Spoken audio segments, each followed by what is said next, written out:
Berdiri lah, Bu. Ya.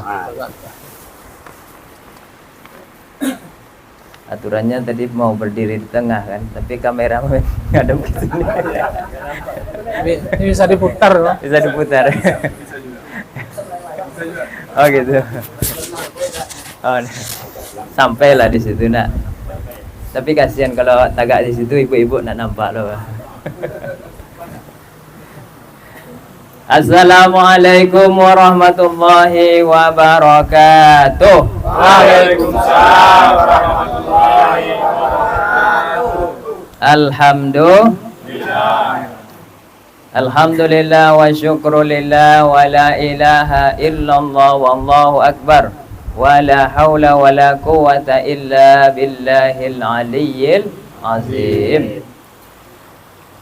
Bersyukur kita selalu karena kita masih diberikan kekuatan sampai kita bisa melangkahkan kaki ke rumah Pak Dery Satria. Ferry. Ya. Ferry Satria ini dalam rangka wirid bulanan RT 02 RW 02 Dusun 3. Dusun 3. Itu dia baru lengkap ya. Desa Kubang Jaya. Salawat yuk sama-sama kita dengan melafazkan Allahumma sholli ala sayyidina Muhammad wa ala ali sayyidina Muhammad.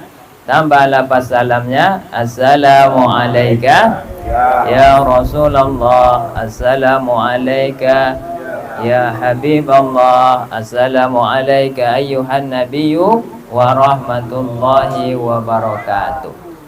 Itulah salam yang sering kali kita baca kapan? Ketika tahiyat. At-tahiyatul mubarakatuh sholawatut thayyibatu lillah. Assalamu alayka ayyuhan nabiyyu wa rahmatullahi wa barakatuh. Mudah-mudahanlah kita semua yang hadir di sini mendapatkan syafaat pertolongan Rasulullah, berguna baik di dunia maupun di akhirat. Amin amin ya rabbal alamin. Ini kayaknya ada soto nih. Aman. Pak Ferry-nya mana nih? Yang Oh, yang di luar. Oh, ya. Kameramen juga rupanya. Ganteng, Pak. Iya. Ganteng, Pak. Ganteng. Dari tadi saya perhatikan ini kok banyak kali kameramannya. Tapi nggak apa-apa lah, biar masuk YouTube nanti. RT kita bisa viral nanti. Ibu bapak hadirin hadirat anak kami yang dimuliakan Allah. Bismillahirrahmanirrahim. Li'ila fi Quraisyin. Dengan nama Allah yang maha pengasih lagi maha penyayang. Li'ila fi Quraisyin. Karena ilafi itu artinya kebiasaan, adat. Karena kebiasaan li'ilafi Quraisyin, orang-orang Quraisy. Siapa orang-orang Quraisy? Yang ada di kota Mekah, dan termasuk Nabi Muhammad itu adalah termasuk suku Quraisy. Nah, jadi secara sosial kenapa Nabi santai? Karena dia termasuk dalam golongan suku Quraisy. Kalau dia dibunuh sama sanak familinya itu kan jarang sekali. Bisa-bisa saja, tapi itu jarang sekali. Karena dia termasuk di dalam suku Quraisy itu. Apalagi dia termasuk dari keluarga yang terpandang. Kakeknya yaitu Abdul Muthalib, dan ke atasnya pun semuanya adalah orang-orang juru kunci kota Mekah. Jadi dia sangat disegani sekali. Apa kebiasaan Quraisy itu? Ila fihim rihlatash syita'i was-shaif. Kebiasaan mereka adalah berpergian. Jadi mereka itu jarang di rumah juga. Iya, jarang di rumah. Jadi kalau ada bapak-bapak di sini yang jarang di rumah, ibu-ibunya tenang aja. Iya, berarti suku Quraisy tuh. Jangan takut. Sesuku sama Nabi itu. contoh-contoh. Iya. Bukan Bang Toib, itu tiga tahun, 3 kali lebaran, 3 kali puasa itu. Ini pulang juga Pak, walaupun dia apa namanya mandah, tapi pulang juga. 3 bulan pulang lagi. Itu Pak Ferry. Yang mana? Pak Ferry gitu. Pas itu Pak. Pas tuh ya. Iya. Berarti pas gajinya deh. Nah, itu kebiasaan mereka. Rehlah itu pergi. Rihlat asyita, pergi waktu musim dingin, warsaif, pergi juga pada musim panas. Falyabudu rabbaha zal bait. Oleh karena itu Allah pesankan boleh pergi itu. Tapi falyabud, maka sembahlah Tuhan.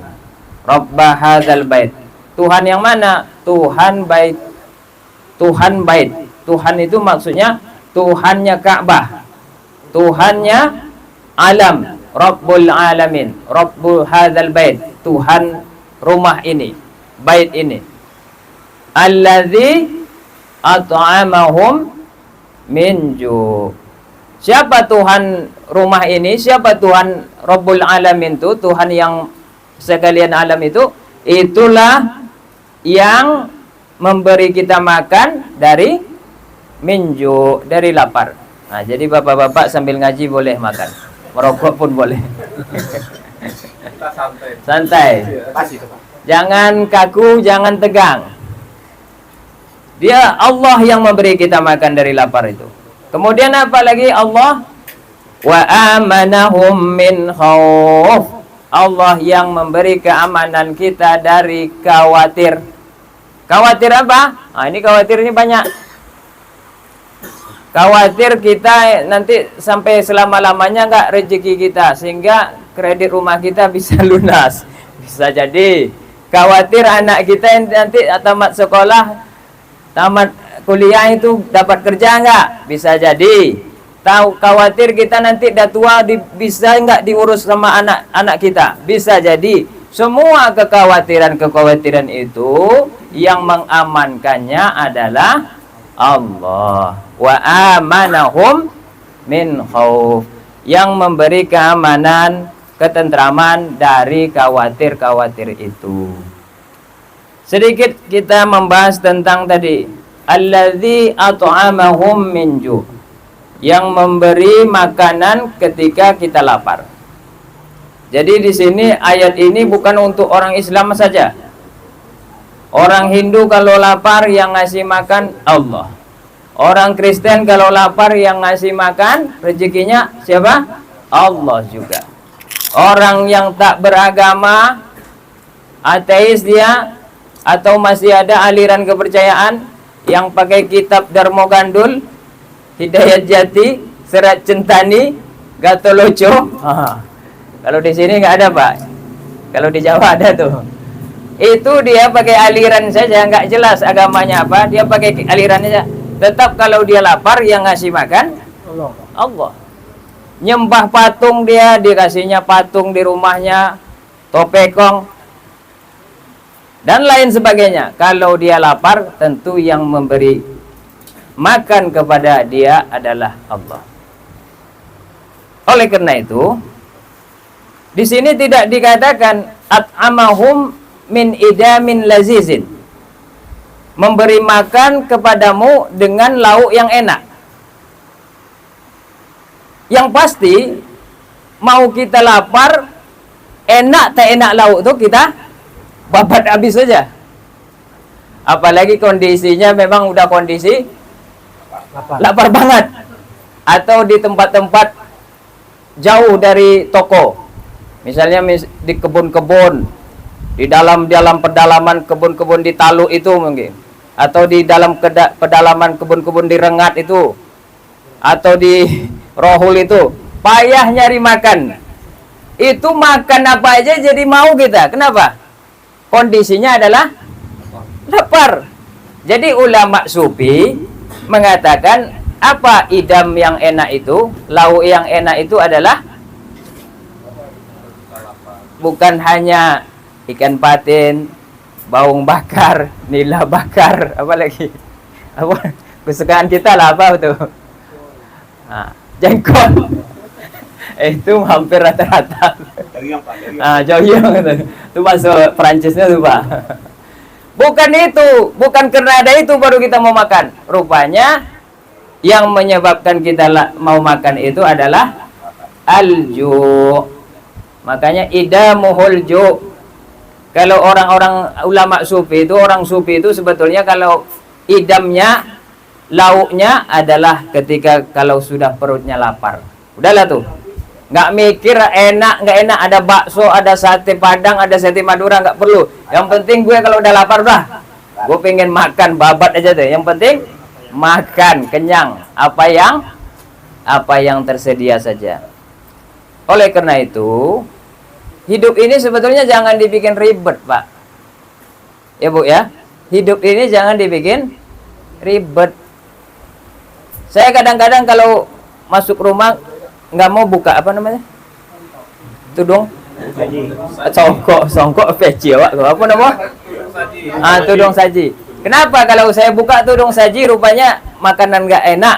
Jadi nggak mau makan jadinya kan? Kalau saya jarang begitu. Pokoknya kalau pengen makan ambil piring langsung mau enak nggak enak udahlah tuh. Langsung aja kasih nasi, lauk apa yang ada di tudung saji itu adalah lahap aja. Sampai aja. Kecuali mungkin sekali-kali bolehlah makan bakso kan. Supaya ada variasi hidup tuh, nggak bosan. Ajak misalnya keluarga, anak istri jalan-jalan malam minggu, nggak apa jodoh. Iya. Kadang-kadang kita ngasih rezeki orang itu untuk membuka rezeki kita. Jangan pula di semuanya kita tabung, kita simpan, kita hemat betul kan, sehingga Pelit itu, Pak. iya pelit itu malah keran rezeki kita itu nggak mengalir. Saya sering pesan sama orang, kalau keran rezeki kamu itu tertutup satu, jangan fokus ke satu rezeki atau ke satu keran itu aja. Ngapa gitu? Masih banyak keran-keran yang lain masih bisa dibuka. Kami lah lamun ndak kerojo Pak Ustad. Emang kerojo itu ciek yo, kan ndak ada kan? Ya Ustaz ya. Nggak ada orang belajar ngaji sama awak, nggak boleh doh. Cari kerajo lain. Jual apa? Jual lato-lato misalnya. Kan bisa, ya kan? Keran-keran itu rezeki yang lain itu masih banyak. Selagi napas ini masih dihirup. Makanya ada pepatah, ada paha, ada kaki, ada usaha, ada rezeki. Di mana ada air, di situ ada ikan. Mustahil Allah ciptakan kita, apalagi kita punya istri, punya anak, Allah tidak mau kasih rezeki, itu mustahil.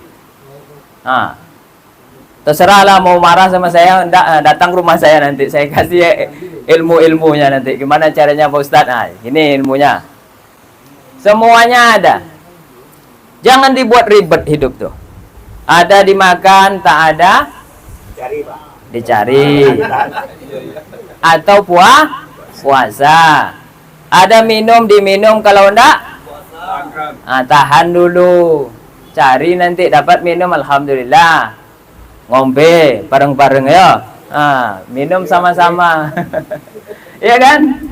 Nggak usah ribet hidup tuh, slow aja. Nggak ada lauk enak, lauk apapun terserah, alhamdulillah. Itu cara-cara supaya hidup ini santai. Oleh karena itu, Nabi Muhammad waktu di Madinah itu, geser lagi pasnya Pak. Sedikit lagi mau habis nih. Itu tanda-tanda namanya.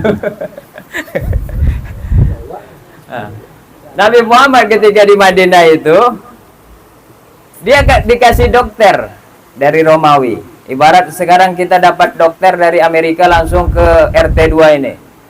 Siapa mau berobat gratis. Mau asam urat, mau asam lambung, apalagi asam podes. Pokok yang asam-asam gini lah menjadi penyakit. Heran saya sekarang ini, semua penyakit ada namanya.